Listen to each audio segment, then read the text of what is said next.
नमस्कार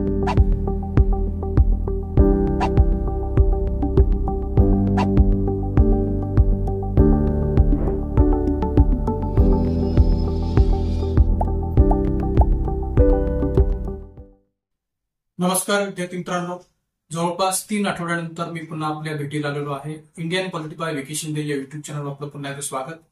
आपल्याला माहित असेल, मागच्या काही कालावधीपासून आपण राज्यसभा पूर्व परीक्षा 2024च्या आपण आपली पीवायक्यू सिरीज जी काय आहे ती सुरू केलेली होती आणि या पीवायक्यू सिरीजचे बरेचसे व्हिडिओ मी आपल्या युट्यूब चॅनलवर टाकलेले होते.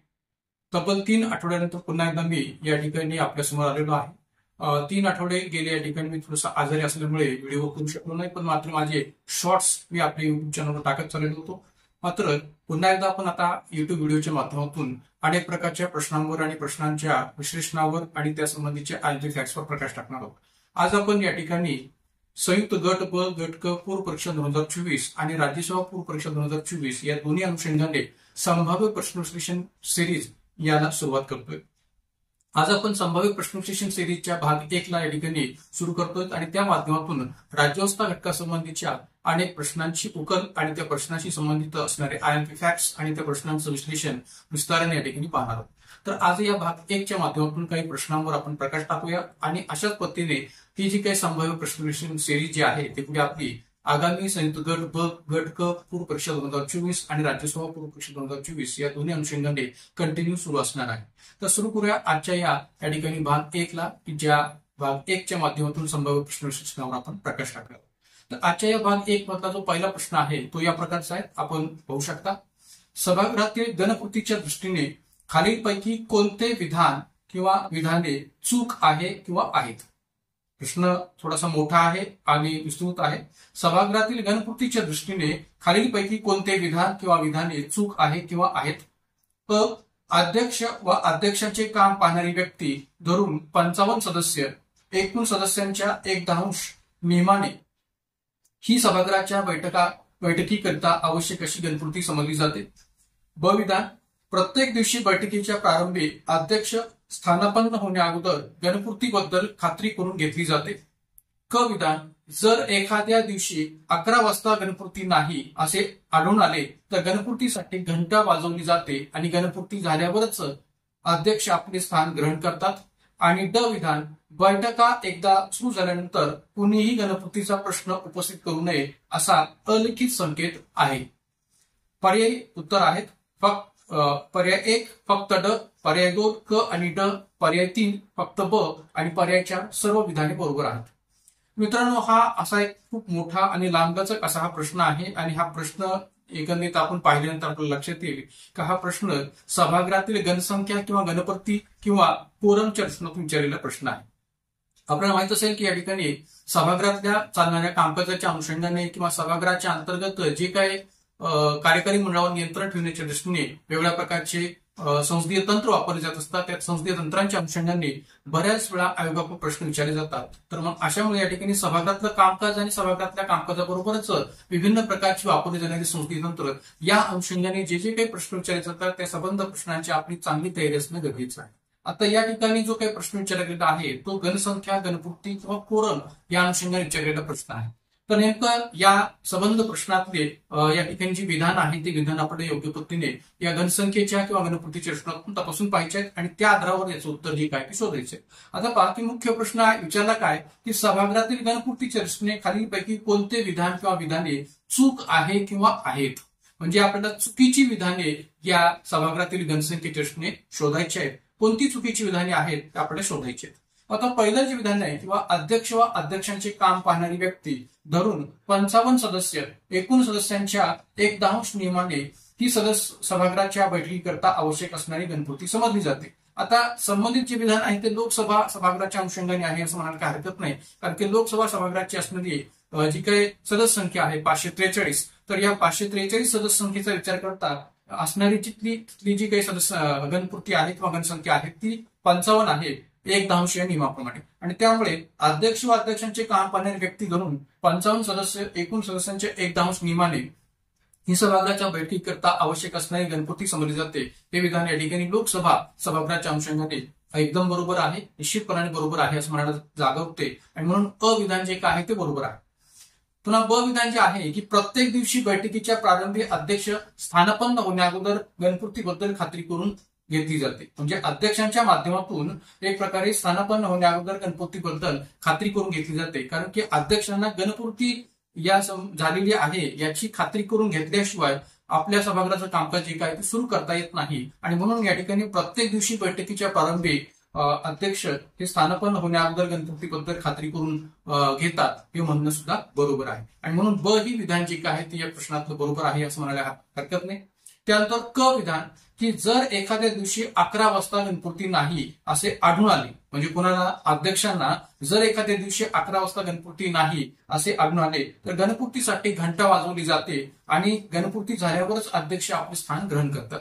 म्हणजे पहा की ब विधानाचा जर संदर्भ आपण पाहिला तर ब विधानामध्ये काम केलं आहे की प्रत्येक दिवशी बैठकीच्या प्रारंभी अध्यक्ष स्थानापन्न होण्याअगोदर म्हणजे अध्यक्षस्थानी स्थानापन्न होण्याअगोदर त्या गणसंख्येबद्दलची त्या गणपूर्तीबद्दलची पूर्णतः खात्री करून घेतात. आणि मग क विधान सुद्धा त्यालाच अनुसरून या ठिकाणी विचार घेतलेला आहे की आपल्याकडे सभागृहाचं कामकाज म्हणजे अधिवेशन कालखंडामध्ये सभागृहाचं कामकाज जे काय ते सकाळी 11 वाजता सुरू होत असतं.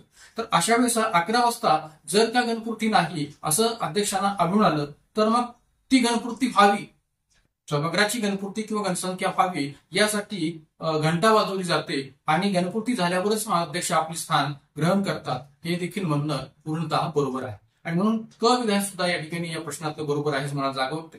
राहिला प्रश्न आता ड विधानाचा की बैठक एकदा सुरू झाल्यानंतर कोणीही गणपूर्तीचा प्रश्न उपस्थित करू नये असा अलिखित संकेत आहे. म्हणजे सभागृहाची बैठक सुरू झाल्यानंतर त्या गणपूर्तीविषयी किंवा त्या गणसंख्येविषयी कोणीही प्रश्न उपस्थित करू नये असा अलिखित संकेत आहे. हेही विधान या ठिकाणी बरोबर आहे. कारण की गणपूर्तीची जी काही नियमावली आहे त्या नियमावलीचा विचार करता या ठिकाणी ड विधान सुद्धा बरोबर आहे असं म्हणायला चालू होते. आणि ऑब्व्हियसली आपण जर क विधानात पाहिलं तर या ठिकाणी अध्यक्ष हे कधी स्थान ग्रहण करतात तर जेव्हा त्यांना या ठिकाणी गणपूर्तीची पूर्तता झालेली आहे खात्री झाल्यानंतरच स्थान ग्रहण करतात. आणि जर ते या ठिकाणी गणपूर्ती झालेली नसेल तर अशा वेळेस ते घंटा वाजवली जाते आणि त्यानंतरच मग या ठिकाणी गणसंख्या किंवा गणपूर्ती झालेली असेल तरच अध्यक्षस्थान हे सभागृहाचं अध्यक्षस्थान घोषवितात किंवा अध्यक्षस्थान ग्रहण करतात. तर त्यामुळे या ठिकाणी एकदा का गणपूर्ती झालेली असेल तर गणपूर्ती झाल्यानंतर त्या गणपूर्तीच्या बाबतचा प्रश्न उपस्थित करणं हे योग्य नाहीये. आणि म्हणून या ठिकाणी गणपूर्तीचा प्रश्न उपस्थित करू नये असा अलिखित संकेत आहे असं या ठिकाणी ड विधानामध्ये म्हटलेलं आहे ते बरोबर आहे. आणि म्हणून या ठिकाणी या प्रश्नातली संबंध विधाने अ ब क आणि ड सर्वच विधाने बरोबर आहेत. मात्र आपल्याला प्रश्नामध्ये काय विचारत होतं की या विधानांपैकी कोणतं विधान चुकीचं आहे हे शोधा. मात्र या ठिकाणी या प्रश्नाची सर्वच विधाने या ठिकाणी बरोबर आहेत आणि म्हणून प्रश्नसूत्र आपल्याला सांगता येईल पर्याय क्रमांक 4 सर्व विधाने बरोबर आहेत. प्रश्नसूत्र काय आहे? पर्याय क्रमांक 4 सर्व विधाने बरोबर आहेत. तर या अनुषंगाने जी काय विश्लेषण येतं थोडक्यात पुढे पाहूया की संसदेतील जी काय सभागृहाच्या गणपूर्ती किंवा गणसंख्या किंवा कोरम संबंधीची जी नियमावली आहे त्या नियमावलीचा विचार करता या प्रश्नातली संबंध विधाने बरोबर आहेत असं म्हणायला जागा उठते. आणि म्हणून तोच उल्लेख मी या ठिकाणी या विश्लेषणामध्ये केलेला आहे की गणपूर्तीच्या नियमानुसार सर्व विधाने ही बरोबर आहेत. जाऊया पुढच्या प्रश्नाकडे. खालील विधाने वाचा. भारतीय घटनेतील कलम 6 नुसार जी व्यक्ती 19 जुलै 1948 पूर्वी पाकिस्तानमधून स्थलांतर करून भारतात आलेली आहे ती व्यक्ती राज्यघटनेच्या प्रारंभी भारताचे नागरिक असल्याचे मानले जाईल. ब विधान. जी व्यक्ती घटनेच्या कलम 7 नुसार 1 मार्च 1947 पूर्वी भारतातून स्थलांतर करून पाकिस्तानमध्ये गेली आहे ती व्यक्ती भारताची नागरिक समजली जाणार नाही. कोणते विधान चुकीचे नाही? पर्याय 1 फक्त अ, पर्याय 2 फक्त ब, पर्याय 3 दोन्ही विधाने बरोबर आणि पर्याय 4 दोन्ही विधाने चूक. तर मित्रांनो या ठिकाणी हा जो काही प्रश्न आहे तो नागरिकत्वाच्या प्रश्नातून असणाऱ्या घटनेतल्या ज्या काही तरतुदी आहेत त्या तरतुदीविषयी विचारलेला आहे. त्यामुळे आपल्याला जर का नागरिकत्वासंबंधीच्या ज्या काही तरतुदी आहेत भारतीय राज्यघटनेमध्ये कलम 5 ते 11 मध्ये ज्या काही नागरिकत्व संबंधीची तरतुदी केलेली आहेत त्या संबंध तरतूद जर योग्य पद्धतीने माहिती असतील तर या प्रकारच्या प्रश्नाचं उत्तर योग्य पद्धतीने देता येऊ शकेल. आता या ठिकाणी पर्टिक्युलरली कलम 6 आणि कलम 7 मधल्या तरतुदीविषयी प्रश्न विचारलेला आहे. तर कलम 6 बाबतची तरतूद जर आपल्याला माहिती असेल तर निश्चितपणे त्याचं उत्तर देता शिकेल, आणि कलम 7 बद्दलची सुद्धा तरतूद माहिती असेल तर निश्चितपणे त्याचं उत्तर आपल्याला द्यायला काय हरकत नाही. मग आता पहा की इथं अविधान जे म्हटलेलं आहे की भारतीय घटनेतील कलम 6 नुसार जी व्यक्ती 19 जुलै 1948 पूर्वी पाकिस्तानमधून स्थलांतर करून भारतात आलेली आहे ती व्यक्ती राज्यघटनेच्या प्रारंभी भारताचे नागरिक असल्याची मानली जाईल. तर मित्रांनो एक लक्षात घ्या की पाकिस्तानमधून स्थलांतर करून भारतात आलेल्या विवक्षित व्यक्तींच्या नागरिकत्वाचे हक्क असं शीर्षक कलम 6चं आहे.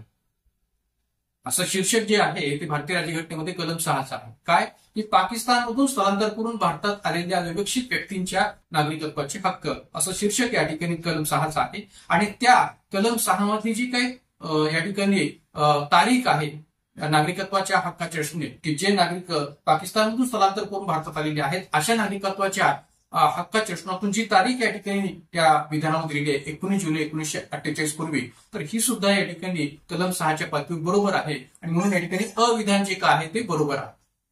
अविधान जे आहे किंवा अविधानाच्या अनुषंगाने असणारी भारतीय राज्यघटनेतील कलम 6ची तरतूद जी दिलेली आहे ती बरोबर आहे.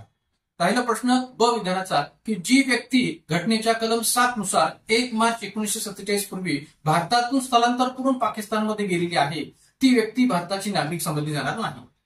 तर मित्रांनो कलम 7 मध्ये जो काही उल्लेख केलेला आहे, कलम 7चं जे काही शीर्षक आहे ते काय की स्थलांतर करून पाकिस्तानमध्ये गेलेली विवक्षित व्यक्ती यांच्या नागरिकत्वाचे हक्क. पाकिस्तान म्हणजे स्थलांतर करून पाकिस्तानमध्ये गेलेल्या विवक्षित व्यक्तींच्या नागरिकत्वाचे हक्क अशी या ठिकाणी जी काही तरतूद आहे ती कलम 7ची आहे किंवा असंही शीर्षक जे काय आहे ते कलम 7चं आहे. मग आता इथंही या ठिकाणी जो उल्लेख केलेला आहे ब विधानामध्ये तोच केलेला आहे की जी व्यक्ती घटनेच्या कलम 7 नुसार 1 मार्च 1947 पूर्वी भारतातून स्थलांतर करून पाकिस्तानमध्ये गेली आहे ती व्यक्ती भारताची नागरिक समजली जाणार नाही. तर अशाच प्रकारची तरतूद कलम 7 मध्ये केलेली आहे की ज्यामध्ये जी काही तारीख दिलेली आहे ती 1 मार्च 1947 पूर्वी अशीच आहे. आणि विशेष म्हणजे ती व्यक्ती भारताची नागरिक समजली जाणार नाही जर का ती भारतात स्थलांतर करून पाकिस्तानमध्ये गेलेली असेल. तर त्यामुळे कलम 6शी संबंधित असणारी तरतूद आणि कलम 7शी संबंधित असणारी तरतूद की जी नागरिकत्वाशी संबंधित आहे, तर या नागरिकत्वाशी संबंधित असणाऱ्या कलम 6 आणि 7 मध्ये तरतुदीचा विचार करता आणि त्या तरतुदीतील असणाऱ्या या तारखांचा विचार करता की दोन्ही विधाने या ठिकाणी बरोबर आहेत. आपल्याला काय विचारलंय की कोणते विधान चुकीचे नाही. चुकीचे नाही म्हणजेच काय तर कोणतं विधान बरोबर आहे. तर या ठिकाणी या कलम 6 मध्ये असणारी तरतूद आणि त्याशी संबंधित तारीख आणि कलम 7 मध्ये असणारी तरतूद आणि त्याशी संबंधित तारीख आणि त्यातल्या एकंदरीत या ठिकाणी असणाऱ्या विश्लेषणाचा विचार करता की दोन्ही विधाने या ठिकाणी बरोबर आहेत. आणि म्हणून या ठिकाणी उत्तर आपल्याला सांगता येईल दोन्ही विधाने बरोबर. पर्याय क्रमांक 3 या प्रश्न उत्तर आहे. पर्याय क्रमांक 3 दोन्ही विधाने बरोबर. तर या अनुषंगाने थोडीशी माहिती पुढे पाहूया. भारतीय घटनेचे कलम 6 शीर्षक काय पहा पाकिस्तानमधून स्थलांतर करून भारतात आलेल्या विवक्षित व्यक्तींची नागरिकत्वाचे हक्क. पाकिस्तानमधून स्थलांतर करून भारतात आलेल्या विवक्षित व्यक्तींचे नागरिकत्वाचे हक्क या अंतर्गत कोणकोणते नागरिकत्वाचे हक्क हे पाकिस्तानमधून स्थलांतर करून भारतात आलेल्या व्यक्तींना प्राप्त होतात याचा संदर्भ या ठिकाणी कलम 6च्या पातळीवर आपल्याला तरतुदीमध्ये पाहायला मिळतो.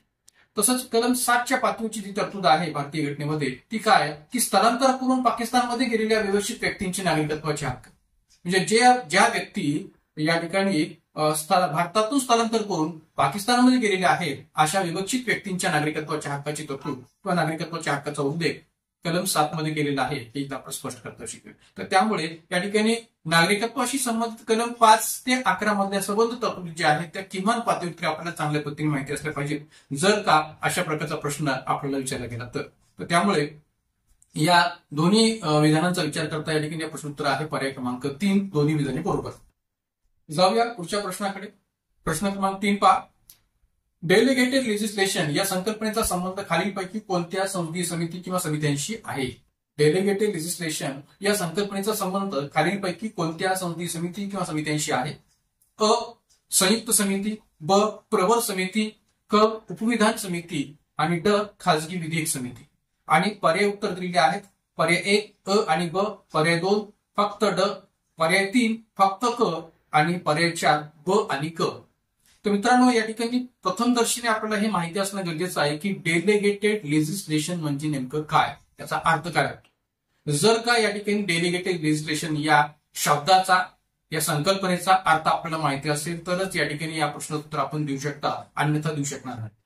आता अशा प्रकारचा प्रश्न विचारला जाऊ शकतो का, तर आपण या ठिकाणी या आधीच्या राज्यसेवक पूर्व परीक्षेच्या किंवा मुख्य परीक्षेच्या किंवा असं गट ब गट क पूर्व परीक्षा किंवा मुख्य परीक्षेच्या बाबतचे जर प्रश्न पाहिले तर या प्रकारचे प्रश्न या ठिकाणी विचारले गेले आहेत असं म्हणायला काय हरकत नाही. आता या ठिकाणी डेलिगेटेड लेजिस्लेशन या शब्दाचा किंवा संकल्पनेचा नेमका अर्थ काय होतो, तर प्रदत्त विधान. प्रदत्त विधान असं या ठिकाणी त्याला एक प्रकारे राज्यशास्त्राच्या भाषेमध्ये किंवा लोक प्रशासनाच्या भाषेमध्ये म्हटलं जाऊ शकेल. आता ही संकल्पना जी आहे ती या ठिकाणी डेलिगेशन या संकल्पनेतून पुढे आलेली आहे. डेलिगेशन म्हणजे काय, तर प्रदान करणे. प्रदान करणे, प्रदान करणे म्हणजे काय, प्रदान करणे काय या ठिकाणी देणे म्हणजे एखाद्या व्यक्तीने एखाद्या दुसऱ्या व्यक्तीकडे आपली सत्ता प्रदान करणे किंवा देणे या अर्थाने आपण विचार करू शकतो. म्हणजे जेव्हा आपल्याकडे या ठिकाणी घरामध्ये जर का वडील काही कारणानिमित्त गावी गेलेले असतील तर गावी जात असताना घरातल्या संबंध सदस्यांवर नियंत्रण ठेवण्याची सत्ता ते आईकडे प्रदान करून जातात. म्हणजे कुटुंबातल्या मुलींवर या ठिकाणी नियंत्रण ठेवायचं असेल तर वडील हे जे काय आहे ते आपली जी काही वडिलकीच्या नात्याने असणारी कुटुंबाच्या नियंत्रणाची जी काही सत्ता आहे ती आईकडे सुपूर्द करतात, आईकडे प्रदान करतात आणि ते गावी निघून जातात. तर तात्पुरत्या काळासाठी ही प्रदान केलेली सत्ता असते वडिलांकडून आईकडे. मग इथंही या ठिकाणी डेलिगेशन म्हणजे काय, तर प्रशासनामध्ये वरिष्ठ अधिकाऱ्याकडून कनिष्ठ अधिकाऱ्याकडे जर सत्ता प्रदान केली जात असेल, एक प्रकारे निर्णय योग्य पद्धतीने घेतले जावेत, फ्लेक्झिबिलिटी राहावी या अर्थाने, तर त्याला डेलिगेशन असं म्हटलेलं आहे. पण इथं या ठिकाणी डेलिगेटेड लेजिस्लेशन असा शब्द वापरलेला आहे. तर डेलिगेटेड लेजिस्लेशन म्हणजे काय, तर शब्दशः अर्थ होतो प्रदत्त विधान. म्हणजेच एखाद्या विधेयकाच्या दृष्टीतून असणारी जी काही सत्ता आहे ती प्रदान करणे. आता आपल्याकडे कायदे तयार करणारी सत्ता कोण आहे, तर कायदे मंडळ आहे. जर कायदे मंडळाने कायदे तयार करण्याची सत्ता ही कार्यकारी मंडळाकडे प्रदान केलेली असेल तर त्याला म्हटलं जातं डेलिगेटेड लेजिस्लेशन. मी पुन्हा एकदा सांगतोय की कायदे मंडळाने आपली कायदे तयार करण्याची सत्ता ही कार्यकारी मंडळाकडे प्रदान करणे याला म्हटलं जातं डेलिगेटेड लेजिस्लेशन. मग आता प्रश्न असा निर्माण होतो की संसद किंवा कायदे मंडळ ही कायदे तयार करण्याची सत्ता कार्यकारी मंडळाकडे प्रदान करते का, तर एक लक्षात घ्या की आपल्याकडे एखाद्या कायद्याच्या अंमलबजावणीचे जे काही नियम आहेत ते नियम तयार करण्याचं काम हे कार्यकारी मंडळाकडून केलं जातं. का, कारण की कार्यकारी मंडळ हे उद्या चालून त्याच कायद्यांची अंमलबजावणी करणार असतं आणि त्यामुळे कायद्याच्या अंमलबजावणीचे नियम तयार करण्याची सत्ता ही कार्यकारी मंडळाकडे असते किंवा किंवा ती त्यांच्याकडे दिलेली असते. आणि म्हणून या ठिकाणी एखादा कायदा केल्यानंतर त्या कायद्याच्या अंमलबजावणीचे नियम कशा पद्धतीने तयार केले जावेत याबाबतची जी काही जबाबदारी आहे ती कार्यकारी मंडळाची असते आणि कार्यकारी मंडळ ती पार पाडत असते. मग जेव्हा एखाद्या कायद्याच्या अंमलबजावणीचे नियम तयार करण्याची जबाबदारी येते तेव्हा या ठिकाणी कायदे मंडळ त्या कायद्याच्या अंमलबजावणीचे नियम तयार करण्याची जबाबदारी ही कार्यकारी मंडळाकडे सोपवते आणि मग कार्यकारी मंडळ त्या कायद्याच्या अंमलबजावणीचे नियम तयार करत असते. मग आता एक लक्षात घ्या की समजा एखाद्या कायद्याच्या अंमलबजावणीचे नियम तयार करायचे आहेत आणि मग त्या अंमलबजावणीचे नियम तयार करण्याची जबाबदारी कुणाकडे दिलेली आहे, तर कार्यकारी मंडळाकडे दिलेली आहे. तर मग अशा वेळेस ती कायदे तयार करण्याची सत्ता ही कुणाकडे प्रदान केली जाते, तर कार्यकारी मंडळाकडे प्रदान केली जाते. आणि मग या प्रोसेसला काय म्हटलं जातं, तर डेलिगेटेड लेजिस्लेशन. आणि म्हणून मी पुन्हा एकदा सांगतोय की कायदे मंडळाने कायद्याच्या अंमलबजावणीचे नियम तयार करण्याच्या दृष्टीने कायदे तयार करण्याची सत्ता ही कार्यकारी मंडळाकडे प्रदान करणे म्हणजे डेलिगेटेड लेजिस्लेशन, की ज्याला मराठीमध्ये प्रदत्त विधान असं म्हटलं जातं. मग आता प्रदत्त म्हणजे काय, प्रदान करणे. विधान म्हणजे काय, तर विधेयकाच्या बाबतची सत्ता.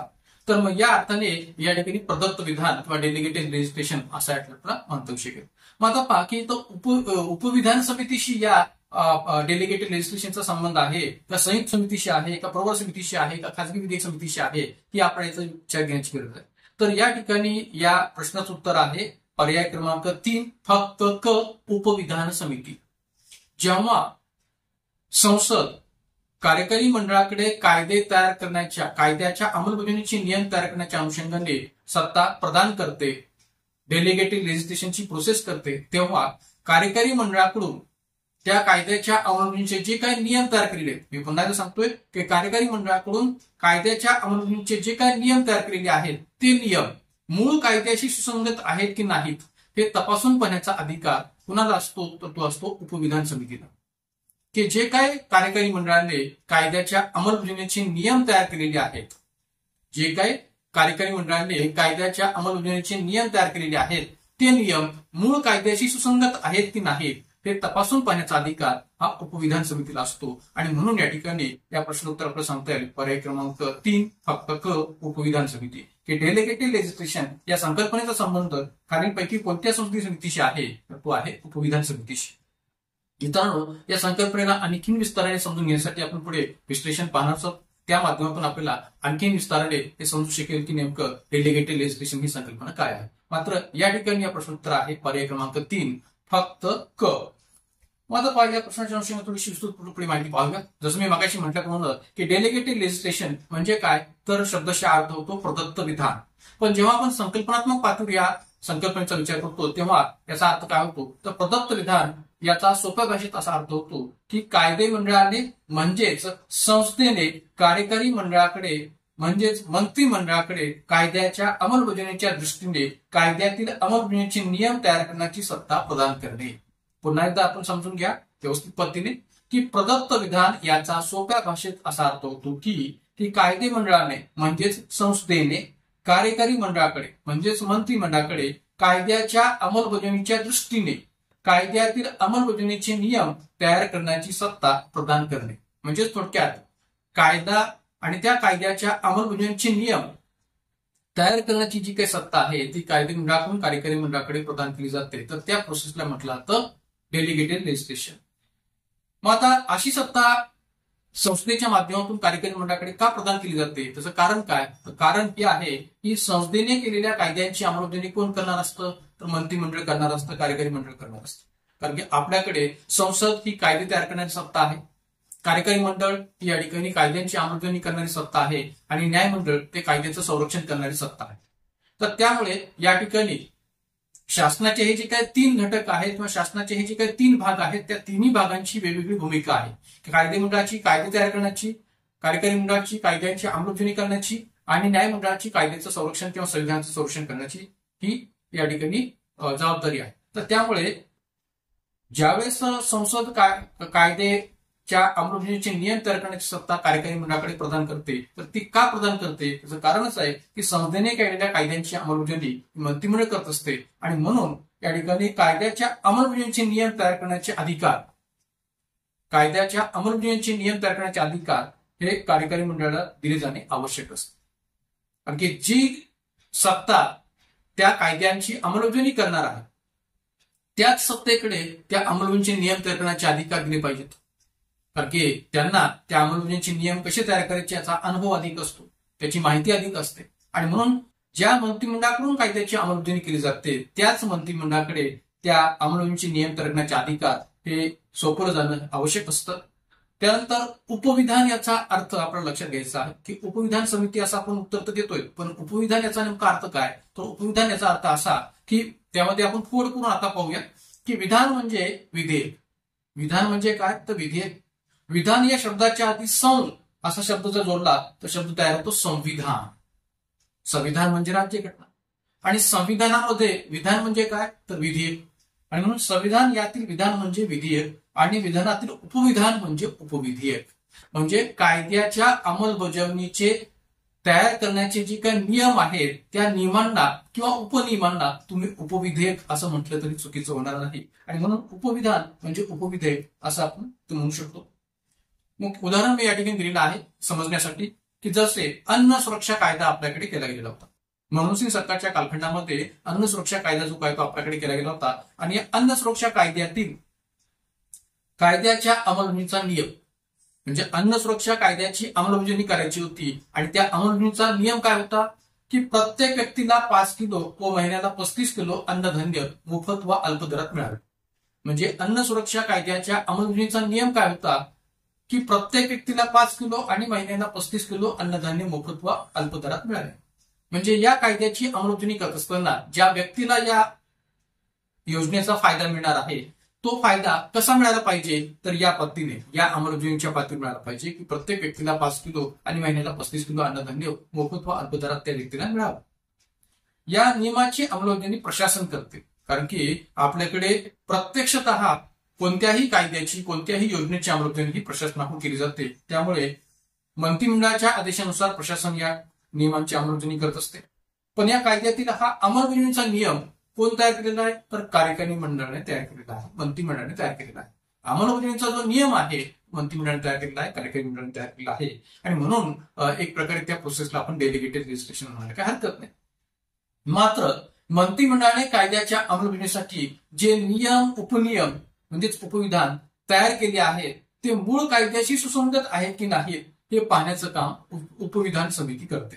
जसं मी मगाशी म्हटलं होतं की कार्यकारी मंडळाने अंमलबजावणीचे नियम तयार केलेले आहेत, पण तयार केलेले नियम हे जर मूळ कायद्याशी सुसंगत नसतील तर मग या ठिकाणी उपविधान समिती ही त्याच्यावर प्रश्न उपस्थित करू शकते. आणि म्हणून अंमलबजावणीचे नियम जे तयार केलेले आहेत ते नियम मूळ कायद्याशी सुसंगत आहेत की नाहीत हे तपासण्याचं काम उपविधान समिती ही करत असते.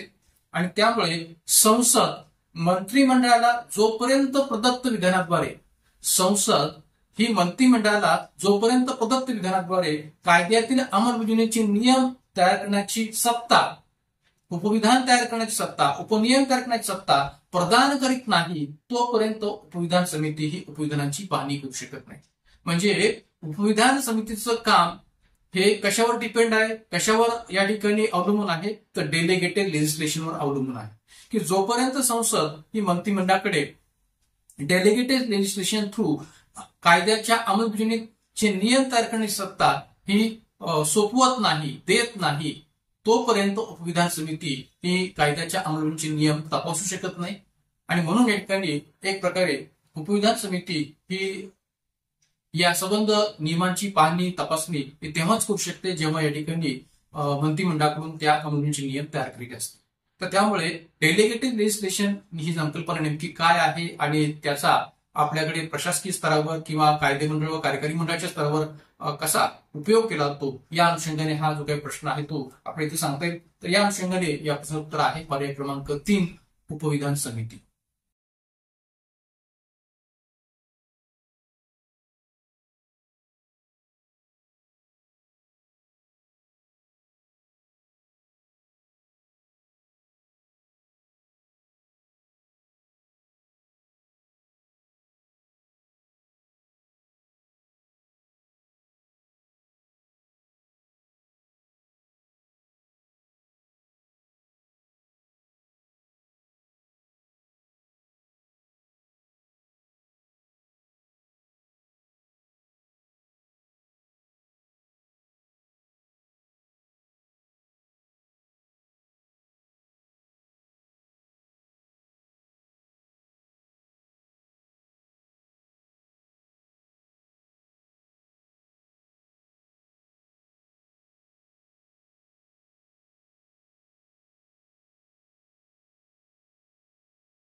ब्रेक नंतर पुन्हा एकदा आपलं स्वागत. पुन्हा एकदा आपण आपल्या संभाव्य प्रश्न सिरीजच्या प्रश्नांना पुढे कंटिन्यू करतो आहोत. पुढचा प्रश्न पहा. ग्रामपंचायत निवडणूक प्रक्रियेचा विचार करता एकदा का निवडणूक प्रक्रिया सुरू झाली की उच्च न्यायालय हे पहा मूळ प्रश्न काय आहे. ग्रामपंचायत निवडणूक प्रक्रियेचा विचार करता एकदा का निवडणूक प्रक्रिया सुरू झाली की उच्च न्यायालय हे अविधान निवडणूक कार्यवाही थांबवण्यासाठी किंवा नव्याने निवडणुका घेण्यासाठी निवडणूक अधिकाऱ्यास निर्देश देऊ शकत नाही. ब ग्रामपंचायत निवडणूक निकाल घोषित करण्यात येऊ नये असा त्याला निर्देश देऊ शकत नाही. क विधान 20 व्यक्तींसाठी नव्याने मतदान घेण्याचा त्याला आदेश देऊ शकत नाही. वरीलपैकी कोणते विधान किंवा विधाने बरोबर नाही किंवा नाही. पर्याय 1 फक्त क, पर्याय 2 फक्त ब, पर्याय 3 ब आणि क आणि पर्याय 4 सर्व विधाने बरोबर आहेत. तर मित्रांनो या ठिकाणी हा जो काही प्रश्न विचारला गेलेला आहे तो पंचायताशी संबंधित आहे हे आपल्या प्रश्नाच्या स्वरूपावर सहज लक्षात येईल. पण या ठिकाणी या प्रश्नाचा संबंध भारतीय राज्यघटनेतल्या नेमक्या कोणत्या कलमाशी आपल्याला जोडता येऊ शकतो हे आपल्याला पहिल्यांदा समजलं पाहिजे. तर इथं प्रश्न म्हटलेला आहे काय की ग्रामपंचायत निवडणूक प्रक्रियेचा विचार करता एकदा का निवडणूक प्रक्रिया सुरू झाली की उच्च न्यायालय हे काय करू शकते किंवा काय करू शकत नाही या अनुषंगाने असणारे हे 3 विधान दिले. पण तिन्ही विधानामध्ये उच्च न्यायालय हे निर्देश देऊ शकत नाही, निर्देश देऊ शकत नाही, आदेश देऊ शकत नाही असंच संदर्भ या तिन्ही विधानामध्ये पाहायला मिळतो. तर मग या ठिकाणी हे तिन्ही विधान बरोबर आहेत की नाहीत हे आपल्याला या ठिकाणी शोधायचं. तर एक लक्षात घ्या की या ठिकाणी याकरता आपलं भारतीय राज्यघटनेतलं कलम 243 ओ ही जी आहे ते माहिती असलं पाहिजे. कलम 243 ओ मधली जी काही तरतूद या ठिकाणी माहिती असेल तर आपण या प्रश्नाचं योग्य उत्तर जे काय देऊ शकता. आता पहा की 73व्या घटनानुसार भारतीय राज्यघटनेमध्ये कलम 243 ओ चा समावेश झालेला आहे. कोणतं कलम? कलम 243 ओ. मग कलम 243 ओ मध्ये तरतूद काय आहे? पंचायत संस्थांच्या निवडणूक प्रक्रियेमध्ये किंवा निवडणूक विषयक बाबींमध्ये न्यायालयास हस्तक्षेप करण्यास प्रतिबंध. पंचायत संस्थांच्या निवडणूक प्रक्रियेमध्ये किंवा निवडणूक बाबींमध्ये न्यायालयास हस्तक्षेप करण्यास प्रतिबंध. म्हणजे एक प्रकारे पंचायत संस्थांची मग ती ग्रामपंचायती संबंधीची असो, पंचायत समिती संबंधीची असो, जिल्हा परिषदे संबंधीची असो, कोणत्याही प्रकारची निवडणूक प्रक्रिया असो, जी निवडणूक प्रक्रिया चालू असताना त्या निवडणूक विषयक बाबींमध्ये कोणत्याही न्यायालयास हस्तक्षेप करण्यास प्रतिरोध केलेला आहे, प्रतिबंधित केलेला आहे असा कलम 243 ओ मधल्या तरतुदीचा विचार करता अर्थ निघतो. मग आता इथं या ठिकाणी जे काही विधानं दिलेली आहेत त्या विधानाचा विचार आपल्याला कलम 243 ओ मधल्या तरतुदीच्या अनुषंगाने करायचा आहे. तर अविधान जे दिलेलं आहे की निवडणूक कारवाई थांबविण्यासाठी किंवा नव्याने निवडणुका घेण्यासाठी निवडणूक अधिकाऱ्यास निर्देश देऊ शकत नाही. कोण? उच्च न्यायालय. मग हे विधान बरोबर आहे का? तर बरोबर आहे. कारण की आपण कलम 243 ओ मध्ये काय म्हणतोय की न्यायालयास निवडणूक प्रक्रियेमध्ये हस्तक्षेप करण्यास प्रतिबंध किंवा प्रतिरोध केलेला आहे. कलम 243 ओ च्या तरतुदीचा विचार करता. तर मग एकंदरीत उच्च न्यायालयास किंवा इतर कोणत्याही न्यायालयास जर अशा प्रकारचा प्रतिबंध केलेला असेल, प्रतिरोध केलेला असेल तर उच्च न्यायालय हे निवडणूक कारवाई थांबविण्यासाठी किंवा नव्याने निवडणुका घेण्यासाठी निवडणूक अधिकाऱ्यास निर्देश देऊ शकतं का? तर निर्देश देऊ शकत नाही. आणि म्हणून अविधान जे आहे या प्रश्नातलं बरोबर आहे की उच्च न्यायालय हे अशा प्रकारची निवडणूक प्रक्रिया सुरू झालेली असताना निवडणूक कार्यवाही थांबवण्यासाठी किंवा नव्याने निवडणुका घेण्यासाठी अधिकाऱ्यास निर्देश देऊ शकत नाही. हे विधान बरोबर आहे. ब विधान ग्रामपंचायत निवडणूक निकाल घोषित करण्यात येऊ नये असा त्याला निर्देश देऊ शकत नाही. म्हणजे ग्रामपंचायतीच्या संबंधीचा जो काही निवडणूक निकाल आहे तो घोषित करण्यात येऊ नये अशा प्रकारचा निर्देश सुद्धा संबंधित अधिकाऱ्याला उच्च न्यायालय देऊ शकत नाही. का? तर निवडणूक प्रक्रिया किंवा निवडणूक बाबींविषयी हस्तक्षेप करण्याचा उच्च न्यायालयास प्रतिबंध घातला गेलेला आहे, प्रतिरोध केलेला आहे. त्यामुळे ब देखील विधान जे काय ते बरोबर आहे की उच्च न्यायालय हे ग्रामपंचायत निवडणूक निकाल घोषित करण्यात येऊ नये असा त्याला निर्देश देऊ शकत नाही. तेही या ठिकाणी असा त्याला म्हणजे कोणाला? तर त्या निवडणूक अधिकाऱ्याला निर्देश देऊ शकत नाही. ब देखील विधान बरोबर आहे. क विधान 20 व्यक्तींसाठी नव्याने मतदान घेण्याचा त्याला आदेश देऊ शकत नाही. म्हणजे संबंधित निवडणूक अधिकाऱ्याला या ठिकाणी 20 व्यक्तींसाठी नव्याने मतदान घेण्याचा आदेश उच्च न्यायालय देऊ शकतं का? देऊ शकत नाही. त्यामुळे क देखील विधान जे काय आहे ते बरोबर आहे.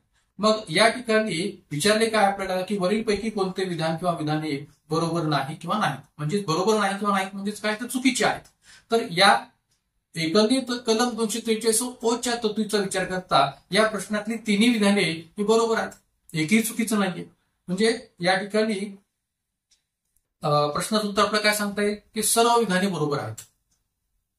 चुकीचं विधान आहे का कोणतं? तर नाहीये. सर्वच विधाने बरोबर आहेत. आणि म्हणून कोणती विधाने बरोबर नाहीत म्हणजे चुकीची आहेत. तर एकही विधान चुकीचं आहे असं नाहीये. तर सर्वच विधाने या ठिकाणी बरोबर आहेत. आणि म्हणून या ठिकाणी प्रश्न उत्तर आपल्याला सांगता येईल पर्याय क्रमांक 4 सर्व विधाने बरोबर आहेत. या प्रश्नातली सबंध विधाने बरोबर आहेत. कलम 243 ओ च्या तरतुदीचा विचार करता उच्च न्यायालयाला अशा प्रकारच्या निवडणूक प्रक्रियेमध्ये किंवा पंचायत संस्था संबंधीच्या निवडणूक प्रक्रियेमध्ये हस्तक्षेप करण्यास प्रतिबंध असल्यामुळे या ठिकाणी या प्रश्नातली तिन्ही विधाने बरोबर आहेत. म्हणून उत्तर आपल्याला सांगता येईल पर्याय क्रमांक 4 सर्व विधाने बरोबर आहेत. मित्रांनो, भलेही कलम 243 ओ च्या पातळीवर ही तिन्ही विधाने बरोबर आहेत असं आपण जरी म्हणत असलो तरी याला आणखीन एका गोष्टीची जोड सुद्धा आपल्याला देता येते. ती गोष्ट त्या कोणत्या गोष्टीची जोड? तर या ठिकाणी सर्वोच्च न्यायालयाने एका प्रकरणामध्ये निकाल देत असताना सुद्धा वरील तिन्ही विधानांचा संदर्भ जो काय तो विचार घेतला. किंबहुना सर्वोच्च न्यायालय हा निकाल किंवा हा निर्णय या 3 विधानांच्या रचनातूनच दिलेला आहे असं म्हटलं तरी चालेल. म्हणजे या ठिकाणी सर्वोच्च न्यायालयाने कोणत्या प्रकरणामध्ये असा निर्णय दिलेला आहे या 3 विधानांच्या अनुषंगाने, तर तो खटला किंवा तो निर्णय जो आहे तो या प्रकरणाशी संबंधित आहे. बी कृष्णय्या विरुद्ध राज्य निवडणूक आयोग आंध्र प्रदेश 1996 असा तो खटला आहे. तर या खटल्यामध्ये या ठिकाणी सर्वोच्च न्यायालयाने एकंदरीत या प्रकारचा निर्णय दिला होता. खटल्याचं नाव काय? बी कृष्णय्या विरुद्ध राज्य निवडणूक आयोग आंध्र प्रदेश 1996 असा या खटल्याचं नाव आहे, की ज्या खटल्याच्या अनुषंगाने हा निर्णय जो काय तो या प्रश्नाच्या दृष्टीने खूप महत्वाचा आपण सांगता येतो. तर या प्रश्नाच्या अनुषंगाने थोडंसं जे काही विश्लेषण आहे ते आपण पाहूया. पहा, भारतीय घटनेतील 73व्या घटनादुरुस्तीच्या कलम 243 ओ नुसार पंचायत राज निवडणुका संबंधीच्या बाबींमध्ये न्यायालयांना हस्तक्षेप करण्यास प्रतिबंध असल्याने उच्च न्यायालय हे निवडणूक प्रक्रिया सुरू असताना कोणताही निर्देश निवडणूक अधिकाऱ्यास देऊ शकत नाही. म्हणजे उच्च न्यायालय हे निवडणूक प्रक्रिया सुरू असताना असा कोणताही निर्देश निवडणूक अधिकाऱ्यास देऊ शकत नाही. हे कलम 243 ओ च्या आधारे आपल्याला स्पष्ट करता येईल. आता जसं मी मगाशी म्हटलं होतं की या खटल्याचा संबंध या प्रश्नाशी जोडता येतो, तर तो खटला आहे बी कृष्णय्या विरुद्ध राज्य निवडणूक आयोग आंध्र प्रदेश 1996. या खटल्यात प्रश्नातील तिन्ही विधानांना अनुसरूनच सर्वोच्च न्यायालयाचा निर्णय आहे. जे प्रश्नातले जे तिन्ही विधान दिलेले आहेत त्याला अनुसरून सर्वोच्च न्यायालयाचा निर्णय आहे या खटल्याच्या अंतर्गत. तर त्यामुळे या संबंध दृष्टीने या प्रश्न उत्तर आपल्याला सांगता येईल पर्याय क्रमांक 4 ही सर्व विधाने या प्रश्नाची बरोबर आहेत. जाऊया पुढच्या प्रश्नाकडे. 42व्या घटनादुरुस्तीद्वारे घटनेच्या भाग 4 मध्ये खालीलपैकी कोणती उपकलमे समाविष्ट करण्यात आली? 42व्या घटनादुरुस्तीद्वारे घटनेच्या भाग 4 मध्ये खालीलपैकी कोणती उपकलमे समाविष्ट करण्यात आली? अ. कलम 39A समान न्याय व मोफत कायदेशीर सहाय्य. ब. कलम 48A पर्यावरण सुधारणा आणि जंगले व वन्यजीव यांचे संरक्षण. कलम 243A उद्योगांच्या व्यवस्थापनात कामगारांना सहभाग.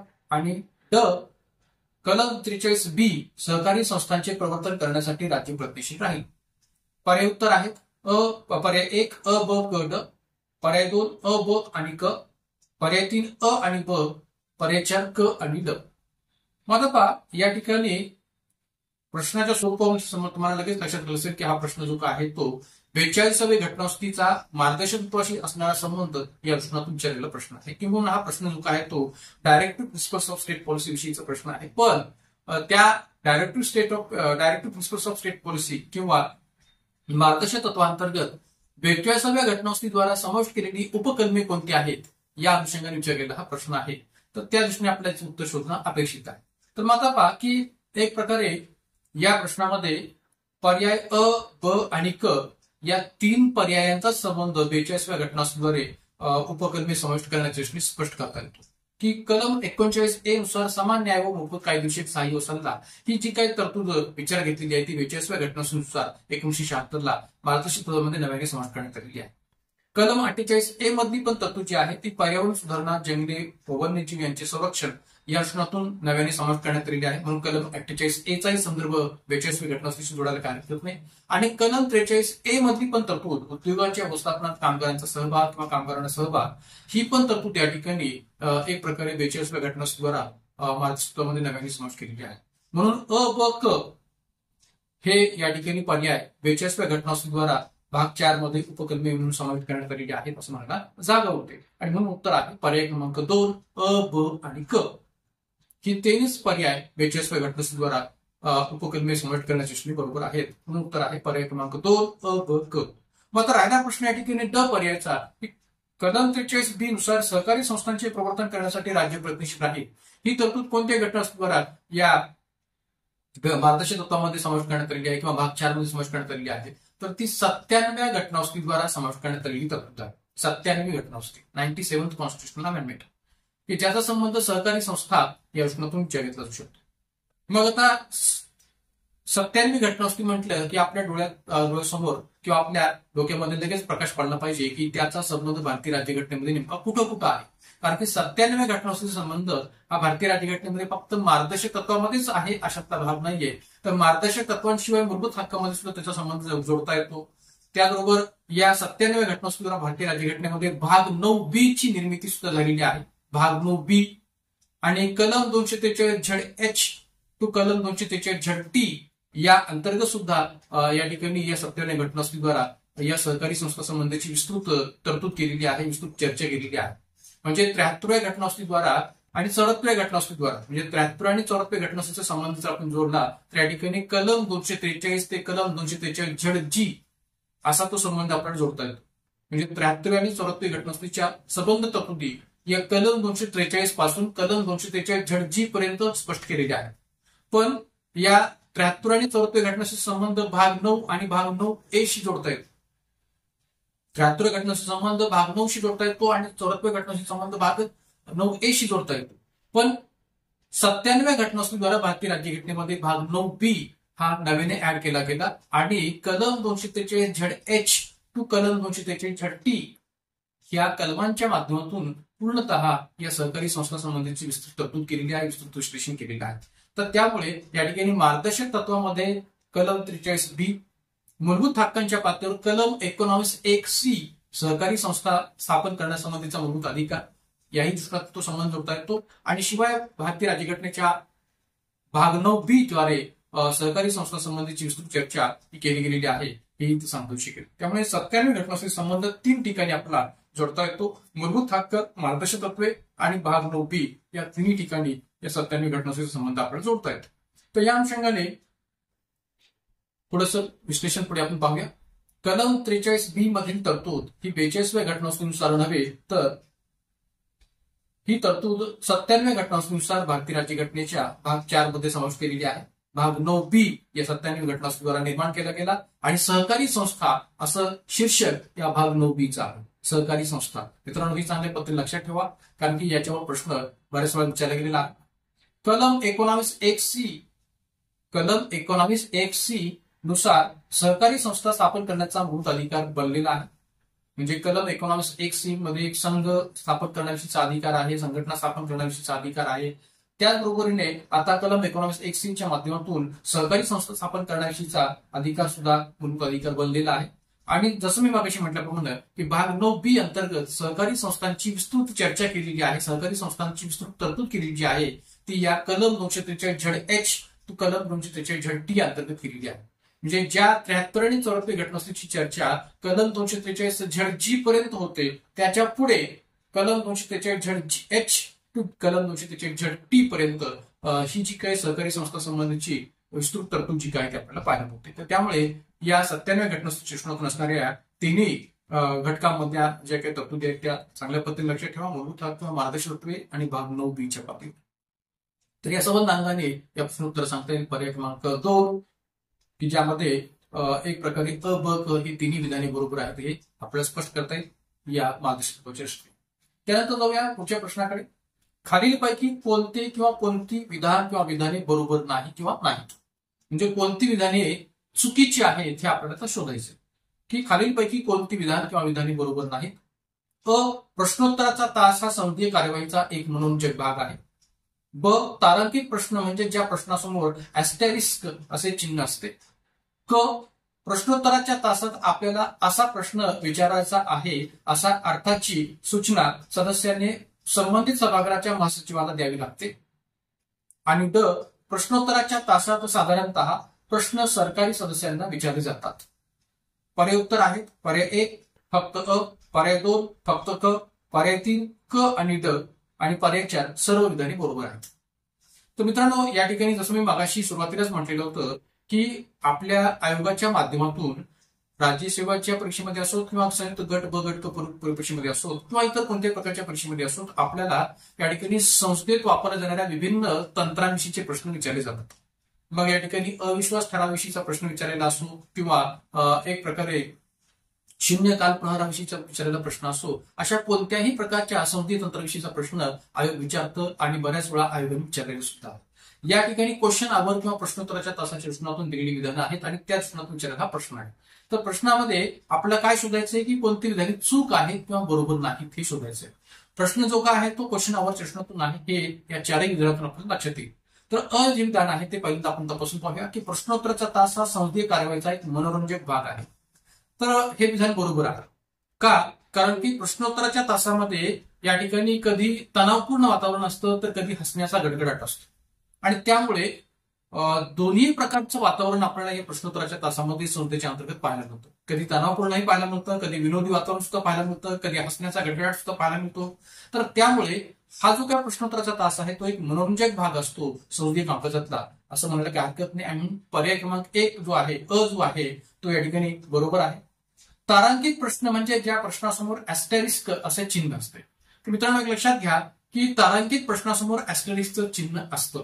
हे ऍस्टेरिस्कचं चिन्ह नेमकं कसं असतं हे पुढे मी या ठिकाणी विश्लेषण सांगणारच आहे. आणि एक आपण प्रश्नही या ठिकाणी संसदेत एका सदस्याच्या माध्यमातून जो विचारला गेला होता त्याचाही संदर्भ किंवा त्याचंही उदाहरण पुढे पाहणार आहोत. तर तारांकित प्रश्न विचारत असताना त्या तारांकित प्रश्नासमोर तारांकन केलेलं असतं, म्हणजे ऍस्टेरिस्क या ठिकाणी चिन्ह असतं म्हणून त्याला तारांकित प्रश्न असं म्हटलेलं आहे. तर ताऱ्यासारखं चिन्ह असतं म्हणून त्याला या ठिकाणी ऍस्टेरिस्क असं चिन्ह असतं असं म्हणायला जागा होते. म्हणून ब देखील विधान बरोबर आहे. प्रश्नोत्तराच्या तासात आपल्याला असा प्रश्न विचारायचा आहे अशा अर्थाची सूचना सदस्यांनी संबंधित सभागृहाच्या महासचिवाला द्यावी लागते. आता पहा की प्रश्नोत्तराच्या तासामध्ये या ठिकाणी तारांकित प्रश्न विचारले जातात, अतारांकित प्रश्न विचारले जातात, अल्पावधीच्या सूचना प्रश्न विचारला जातो. तर जो कोणी सदस्य आहे त्या सदस्याला अशा प्रकारचा प्रश्न जर विचारायचा असेल तर संबंधित सदस्यांना मला या प्रकारचा प्रश्न विचारायचा आहे अशा अर्थाची सूचना संबंधित सदस्यांनी संबंधित सभागृहाच्या महासचिवाला द्यावी लागते. हे सुद्धा म्हणणं बरोबर आहे.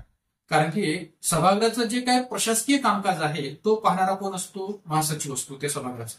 आणि म्हणून या ठिकाणी संबंधित महासचिवाला, संबंधित सभागृहाच्या महासचिवाला याबाबतची सूचना सदस्यांनी देणं अपेक्षित आहे की प्रश्नोत्तराच्या तासात त्याला या प्रकारचा प्रश्न विचारायचा. म्हणून क देखील विधान बरोबर आहे. आणि ड विधान प्रश्नोत्तराच्या तासात साधारणतः प्रश्न सरकारी सदस्यांना विचारले जातात. आता इथं सरकारी सदस्यांना विचारले जातात त्याचा अर्थ कसा घ्यायचा आहे? तर प्रश्नोत्तराच्या तासामध्ये या ठिकाणी सरकारी सदस्यांना म्हणजेच मंत्र्यांना प्रश्न विचारले जातात.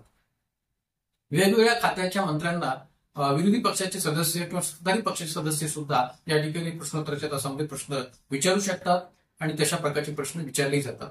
म्हणून सरकारी सदस्य याचा अर्थ मंत्र्यांना हे प्रश्न विचारले जातात असा अर्थ घेणं अपेक्षित आहे. आता एक लक्षात घ्या की आपल्याकडे संसदीय लोकशाहीचा स्वीकार केला गेला असल्यामुळे संसदेच्या अंतर्गत सरकारने उत्तरदायी राहणं हे अपेक्षित आहे. आपल्याकडे घटनेमध्ये तरतूद पण या ठिकाणी कलम 75(3) मध्ये आपल्याला पाहायला मिळते की कार्यकारी मंडळ हे एक प्रकारे लोकसभेला उत्तरदायी असतं, सामूहिक पातळीवर या ठिकाणी उत्तरदायित्व त्यांचं असतं. तर मग या उत्तरदायित्वाचा विचार करता किंवा एकंदरीत संसदेचं सरकारवरचं नियंत्रण याचा विचार करता सरकारला संसदेप्रती असणारं आपलं उत्तरदायित्व हे सिद्ध करायचं असेल तर प्रत्येक प्रश्नाची उत्तरं मंत्र्यांना देणं हे अपेक्षित असतं. आणि म्हणून या अनुषंगाने प्रश्नोत्तराच्या तासात साधारणतः सरकारी सदस्यांना किंवा मंत्र्यांना प्रश्न विचारले जातात की जेणेकरून त्याची त्यांनी उत्तरं द्यावी आणि त्या माध्यमातून त्यांनी आपलं उत्तरदायित्व सिद्ध करावं हा त्या पाठीमागचा हेतू असतो. तर त्यामुळे ड देखील विधान जे काय आहे ते या प्रश्नातलं बरोबर आहे. पण आपल्याला मूळ प्रश्न जो विचारला होता, काय विचारला होता की खालीलपैकी कोणते विधान बरोबर नाही म्हणजे चुकीचे आहे. तर अ, ब, क, ड या चारही विधानाकडे पाहिल्यानंतर चारही विधाने बरोबर आहेत हे निष्पन्न होतं आणि म्हणून या ठिकाणी या प्रश्नाचं उत्तर आहे पर्याय क्रमांक 4 सर्व विधाने बरोबर आहेत. या प्रश्नातली सर्व विधाने बरोबर आहेत आणि म्हणून उत्तर आपलं सांगता येईल पर्याय क्रमांक 4. तर या अनुषंगाने थोडंसं विश्लेषण पुढे पाहूया. पहा, प्रश्नोत्तराचा तास हा संसदीय कार्यवाहीचा एक मनोरंजक भाग आहे. का तर या तासात सभागृहातील कामकाज किंवा वातावरण कधी तणावपूर्ण असते तर दुसऱ्या क्षणी सभागृहात हसण्याचा गडगडाट होतो आणि म्हणून या एकंदरीत तासाला मनोरंजक भाग असं म्हटलं गेलेलं आहे. एवढंच नव्हे तर एखाद्या मंत्र्याच्या किंवा सदस्याच्या बोलण्याने विनोद निर्माण होऊन वातावरणातील तंगपणा सुद्धा कमी होतो. म्हणजे सतत या ठिकाणी संसदेतलं वातावरण किंवा एक प्रकारे प्रश्नोत्तराच्या तासातलं वातावरण जे आहे ते तणावपूर्णच असतं अशातला भाग नाही. तर आधीमध्ये या ठिकाणी सदस्यांकडून मंत्र्यांकडून अशा प्रकारचे विनोद जे आहे ते होत असतात आणि एक खेळीमेळीचं वातावरण, एक या ठिकाणी सामंजस्याचं वातावरण, एक समन्वयाचं वातावरण ठेवण्याचा प्रयत्न जो काय तो विरोधी पक्ष आणि सत्ताधारी पक्ष यांच्या माध्यमातून होत असतो आणि म्हणून प्रश्नोत्तराचा तास हा एक मनोरंजक भाग असतो असं मला जागा होते. प्रश्नाबाबतची सूचना सभागृहाच्या महासचिवाला द्यावी लागते. जसं मी म्हटल्याप्रमाणे की प्रश्नोत्तराच्या तासामध्ये जे 3 प्रकारचे प्रश्न विचारले जातात किंवा तारांकित प्रश्न, अतारांकित प्रश्न किंवा एक प्रकारे अल्पावधीचा सूचना प्रश्न, तर हे जे काही प्रश्न आहेत त्या प्रश्नांबाबतची सूचना, प्रश्न विचारण्याच्या प्रश्नातून प्रश्नाबाबतची सूचना जी काय आहे सभागृहाच्या प्रशासकीय कामकाज पाहणाऱ्या महासचिवाला द्यावी लागते. हेही बरोबर आहे. ऍस्टेरिस्कचं चिन्ह म्हणजे आपण स्क्रीनवर पाहू शकता की नेमकं ते चिन्ह कसं आहे.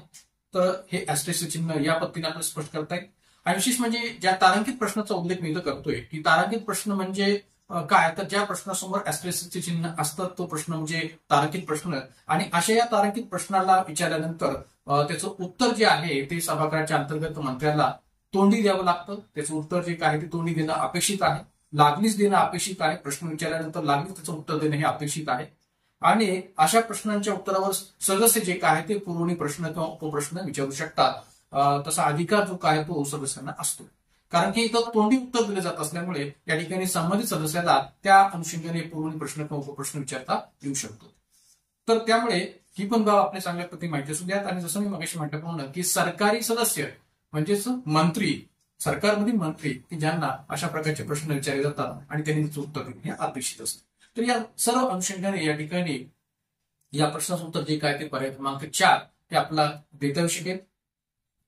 आणि पुढे या ठिकाणी आपण एक उदाहरण पाहूया की ज्या उदाहरणामध्ये मी उल्लेख केलेला आहे. पहा की आपण स्क्रीनवर पाहू शकता की भारत सरकार गृह मंत्रालय लोकसभा तारांकित प्रश्न संख्या 23 साधारणपणे 2020च्या अंतर्गत 4/2/2020 ला हा जो काही प्रश्न आहे तो संहितेच्या अंतर्गत विचारला गेला होता. कोणाकडून तर श्री बेन्नी बेहनन नावाच्या सदस्याकडून हा प्रश्न विचारलेला होता. केरळ में लव जिहाद के मामले में, म्हणजे केरळमधल्या लव जिहादच्या प्रश्नाविषयी हा प्रश्न जो आहे तो विचारलेला होता श्री बेन्नी बेहनन या सदस्याच्या माध्यमातून. आणि आपण पाहू शकता की 23 क्रमांकाचा हा प्रश्न आहे. आणि एक प्रकारे त्या 23 या अंकाच्या बाजूला डाव्या साईडला आपण जे काही चिन्ह आहे ऍस्टेरिस्कचे चिन्ह जे काय आहे ते पाहू शकता. आणि मग त्या माध्यमातून हा प्रश्न तारांकित प्रश्न आहे हे समजतं. आणि प्रश्न काय विचारला होता या सदस्याने की क्या गृह मंत्री यह बताने की कृपा करेंगे कि क्या सरकार को केरल उच्च न्यायालय द्वारा की गई इस टिप्पणी की जानकारी है कि केरल में लव जिहाद का कोई मामला नहीं है, यदि हाँ तो तत्संबंधी ब्यौरा क्या है, और क्या किसी केंद्रीय एजेंसी को विगत 2 वर्षों के दौरान केरल से लव जिहाद के किसी मामले की सूचना मिली है, और यदि हाँ तो तत्संबंधी ब्यौरा क्या है. उत्तर या ठिकाणी या सदस्याच्या माध्यमातून संबंधित मंत्रालयाच्या मंत्र्याकडे माहिती गेलेलं होतं या 2 प्रश्नांच्या अनुषंगाने की ज्याचा संबंध तारांकित प्रश्नाचे स्पष्ट केलेला आहे. आणि मग पुढे त्याचं उत्तर जे काय ते गृह मंत्रालय में रहे राज्यमंत्री श्री किशन रेड्डी यांच्या माध्यमातून दिलं गेलेलं होतं. म्हणजे प्रश्न विचारल्यानंतर लगेच त्याच्या उत्तर जे काय ते राज्यमंत्र्यांनी दिलं होतं. आणि ते उत्तर नेमकं काय दिलं होतं त्याचाही संदर्भ मी पुढे दिलेला आहे. पहा कि केरल में लव जिहाद के मामले में संबंध की दिनांक 4/2/2020 के लोकसभा तारांकित प्रश्न में संख्या 23 के उत्तर में उल्लिखित विवरण की जो विवरणाचा भाग आहे तो काय आहे हे आपल्याला तो पाहायला मिळेल की संविधान का अनुच्छेद 25 लोक व्यवस्था सदाचार और स्वास्थ्य के शर्ताधीन धर्म को अपनाने का, उसका पालन करने का, उसका प्रचार प्रसार करने का स्वतंत्रता प्रदान करता है. केरल उच्च न्यायालय सहित विभिन्न न्यायालयों ने इस मत को उचित ठहराया है. मौजूदा कानून में लव जिहाद शब्द को परिभाषित नहीं किया गया है. किसी भी केंद्रीय एजेंसी द्वारा लव जिहाद का ऐसा कोई मामला सूचित नहीं किया गया है. तथापि केंद्रीय अन्वेषण एजेंसी NIA द्वारा केरल में अंतर धर्म विवाह के 2 मामलों की जांच की गई है. तर आता एक लक्षात घ्या की या प्रकारचं उत्तर जे काय आहे ते जी किशन रेड्डी या राज्यमंत्र्याने या प्रश्नाच्या अनुषंगाने दिलं होतं की जो प्रश्न या ठिकाणी एका सदस्याने विचारलेला होता. तर मित्रांनो एक लक्षात घ्या मागं द केरला स्टोरी नावाचा सिनेमा पण आलेला होता आणि त्यामध्ये सुद्धा अशाच प्रकारचा प्रश्न उपस्थित केलेला होता लव जिहादचा. आणि त्याच प्रकारच्या अनुषंगाने हा जो काही सिनेमा आहे तो वादग्रस्त ठरलेला होता. तर त्या सिनेमाच्या अधिक खोलात आपल्याला जायचं नाही, पण प्रश्नांचं स्वरूप कसं असतं, तारांकित प्रश्नांचं स्वरूप नेमकं या ठिकाणी कसं असतं हे या उदाहरणातून आपल्याला निश्चितपणे लक्षात येईल. आणि त्या माध्यमातून आपल्याला एक प्रकारे तारांकित प्रश्न किंवा एक प्रकारे तारांकित प्रश्नामध्ये ऍस्टेरिस्कचं चिन्ह कशा पद्धतीने विचार घेतला जातं याचा संदर्भ लक्षात आलेला असावा. तर मित्रांनो संभाव्य प्रश्नोत्तर सिरीजच्या भाग 1 मध्ये आज आपण या संबंध प्रश्नांच्या चर्चेसहित थांबतोय. अशाच प्रकारच्या प्रश्नांची चर्चा आपण आगामी कालखंडात सुद्धा वेगवेगळ्या भागांच्या माध्यमातून पुढे करणार आहोत आणि अनेक प्रकारच्या प्रश्नांची विश्लेषण आणि त्यावरच्या आणखी फॅक्ट्सवर प्रकाश टाकणार आहोत. तर जाताना पुन्हा एकदा आपण आठवण करून देतो की Indian polity by V K Shinde या युट्यूब चॅनलला अधिकारी संख्येने सबस्क्राईब करा, लाईक करा, शेअर करा. एवढंच नव्हे तर या संबंध प्रश्नांच्या दृष्टिकोनातून असलेली जी काही PDF आहे ती जर आपल्याला प्राप्त करायची असेल तर आपल्या टेलिग्राम चॅनलला सुद्धा जॉईन व्हा. Indian polity by V K Shinde हे आपलं टेलिग्राम चॅनल आहे. आणि @PolityForYou या लिंकच्या माध्यमातून आपण या टेलिग्राम चॅनलला जॉईन होऊ शकता. तर या ठिकाणी आज आपण या व्हिडिओमध्ये थांबूयात. धन्यवाद.